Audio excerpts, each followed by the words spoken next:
Alors, docteur Touaré, bonjour. Vous êtes maître assistante au service de pneumophysiologie chez le professeur Ketfi, donc à l'hôpital de Ruba. Et vous avez donc communiqué aujourd'hui à la SAMI. Et donc, le titre de votre communication est relatif, donc, porte sur la COVID-19. Donc, le profil clinique, biologique, radiologique et évolutif donc, de la COVID-19 en fonction des résultats de la CRP. Donc la CRP qui est donc la protéine C-réactive, qui est donc un marqueur biologique de l'inflammation. Alors, docteur Touaré, est-ce que vous pouvez nous en dire plus concernant votre étude?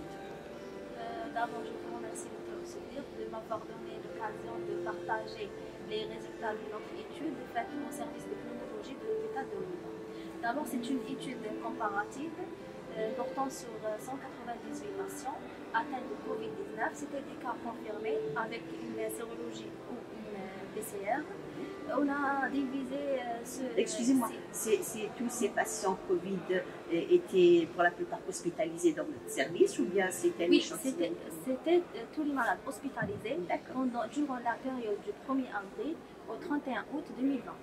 On a éliminé des malades hospitalisés, les patients COVID-19 non confirmés. On a éliminé de cette étude les patients qui n'avaient pas une CRP à l'admission, parce que c'est le critère essentiel d'avoir une CRP à l'admission. On a divisé les patients en deux groupes. Les patients ayant une CRP basse, c'est-à-dire inférieure ou égale à 12 mg par litre à l'admission, et le groupe 2, c'était les patients ayant une CRP élevée, supérieure ou égale à, à 12 mg par litre. D'accord. Pourquoi vous avez choisi cette référence? Excusez-moi, parce que normalement la CPR, elle est supérieure à 10 pour dire qu'elle est positive dans un processus inflammatoire. Effectivement, la CRP, c'est une protéine synthétisée par le foie. À l'état normal, elle est inférieure à 10 mg par litre. C'est un biomarqueur de l'inflammation très essentiel, très important, car c'est un marqueur précoce. Il augmente à la 6e heure après l'inflammation. On a choisi la valeur de 12 mg par litre, car plusieurs études ont pris en considération cette valeur comme élevée. Il y a une étude qui a divisé les patients en trois groupes. Un groupe qui avait une CRP négative moins de 6, un groupe qui avait une CRP intermédiaire entre 6 et 12, et le groupe de patients supérieur à 12 comme une valeur élevée.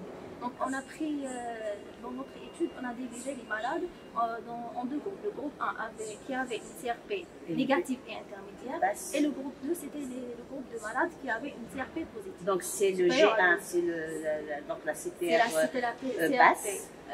basse, et l'autre c'est inférieur ou égal à 12. Et le deuxième groupe, c'était le groupe de patients qui avaient une CRP supérieure à 12. Très bien. Donc dans cette étude, on a comparé les informations générales, la symptomatologie clinique, l'examen clinique, les signes biologiques, radiologiques, le type de traitement donné, l'évolution des malades, et on a fait une étude comparative entre ces deux groupes. Oui. Et quelles ont été donc vos conclusions concernant qu'est-ce que vous avez pu conclure? Dans cette étude, on a retrouvé que d'abord, il y a une légère prédominance des malades qui avaient une CRP élevée.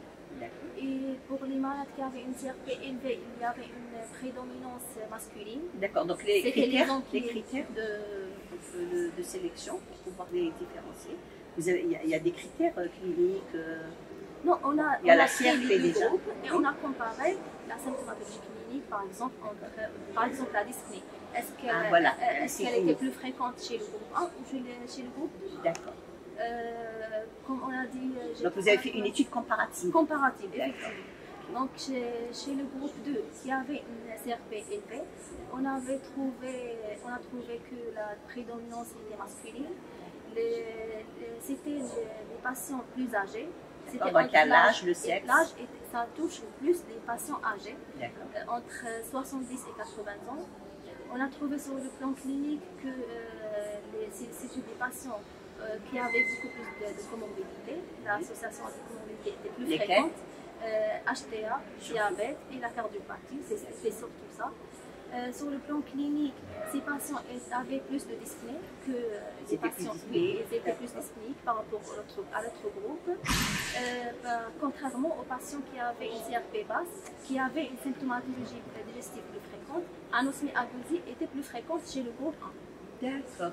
D'ailleurs, c'est pour ça qu'on dit dans la vie courante, oui, celui qui fait une anosmie, une agueusie, Oui, c'est la forme légère. La forme légère. On avait ce préjugé-là. C'est ce qu'on a trouvé. Oui, donc ça s'est confirmé avec votre étude. Oui. D'accord. À l'admission, l'examen clinique retrouve que les patients ayant une CRP élevée avaient plus de fièvre, plus de tachycardie et plus de saturation basse.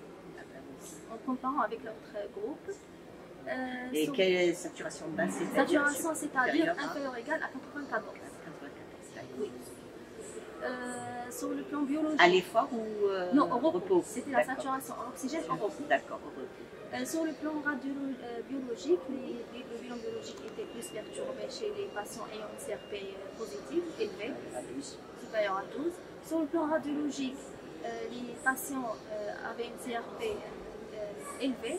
Ils avaient plus de signes radiologiques, l'expansion était plus sévère, l'atteinte centrale était plus fréquente, il y avait des signes radiologiques présents beaucoup plus chez ce groupe, à type de verre d'épaule en plage, condensation en bande et l'écrésie pavée. Mais pardon, on retrouve toujours l'image en verre d'épaule, oui, même dans le GA, elle est plus prononcée. En plage, elle était plus fréquente chez le groupe avec CRP élevé. L'atteinte centrale, elle était plus fréquente. Et dans le groupe 1 qui avait une CRP basse, c'était des patients qui avaient un scanner normal dans 10%. Alors que le groupe de patients avec une CRP élevée, tous les scanners étaient pathologiques. Le type de traitement, c'était un traitement standard chez tous les patients, mais les patients qui avaient une CRP élevée nécessitaient la mise sous corticothérapie, nécessitaient plus de l'Adexa ou le Solmédrol. À Louis-Bas, on met les patients sous Solmédrol, 1 mg par kilo par jour pour les patients pour les atteintes sévères. Pour le groupe 2. D'accord. Et sinon, l'utilisation de corticoïdes pour le groupe 1? Pour le groupe 1 était moins fréquent. Oui, d'accord. Vous l'avez utilisé, mais moins fréquemment. Traitement, mais moins fréquemment. D'accord. Ainsi que l'oxygénothérapie. Et vous le faites d'emblée à l'entrée? Le traitement, oui. En fait, la corticothérapie, ça dépend de la saturation en oxygène. On n'attend pas le bilan biologique pour décider la conduite thérapeutique. Donc, une saturation inférieure ou égale à 94%, on doit mettre le patient sous corticothérapie. L'oxygénothérapie était plus utilisée chez les patients de groupe 2. Docteur Touareg, vous avez utilisé aussi la VNI, donc la ventilation non invasive, concernant la prise en charge de vos patients? Oui, effectivement, la ventilation non invasive a été utilisée pour un nombre important de nos patients, mais le critère d'utilisation de la VNI, ce n'était pas la CRP, c'était la saturation en oxygène. Si les patients ne corrigent pas leur saturation à l'oxygénothérapie, donc on passe à la VNI. Mais ce critère n'était pas inclus dans notre étude. D'accord, très bien. Okay. Et donc, quel est l'intérêt de cette étude? En fait, l'intérêt de notre étude était d'évaluer un marqueur biologique simple à avoir. Qui rentre dans le bilan standard. Qui rentre dans le bilan standard prescrit à l'admission, donc qui peut détecter la gravité de cette maladie. D'accord. Donc la CRP est quand même. Vos conclusions ont été quoi? C'était l'importance de la CRP. Oui, effectivement, même dans l'évolution, on a trouvé que le nombre de décès était plus important, le nombre de complications était plus important chez le groupe de patients ayant une CRP supérieure à 12. Oui, et ça a été confirmé par d'autres études. Par exemple, une étude américaine qui a retrouvé que une CRP supérieure à 101 est un marqueur de gravité et de mortalité. Une autre étude faite par le professeur Kitfi à un autre niveau, il a comparé deux groupes de patients selon le niveau de la saturation en oxygène. Il a trouvé que les patients ayant une saturation basse, ils avaient une augmentation significative de la valeur de CRP, de la vitesse de sédimentation et des polynucléaires neutraux. Donc on peut dire que c'est un signe important dans la prise en charge de la COVID-19 à l'entrée. Oui, donc oui, c'est un marqueur simple à réaliser. Il peut détecter précocement la gravité de la maladie et il peut orienter les décisions thérapeutiques. Eh ben, merci beaucoup, Dr Touahlé. Merci pour votre étude, qui est quand même une étude assez importante. Ça a été une cohorte de combien de patients? Ça a été 198 patients. Quand même. Oui, le groupe A, c'était 95 malades. Le groupe 2, c'était 103 malades. D'accord, très bien. Et le sexe prédominant, c'était? Le sexe prédominant dans le groupe 1, c'était des femmes.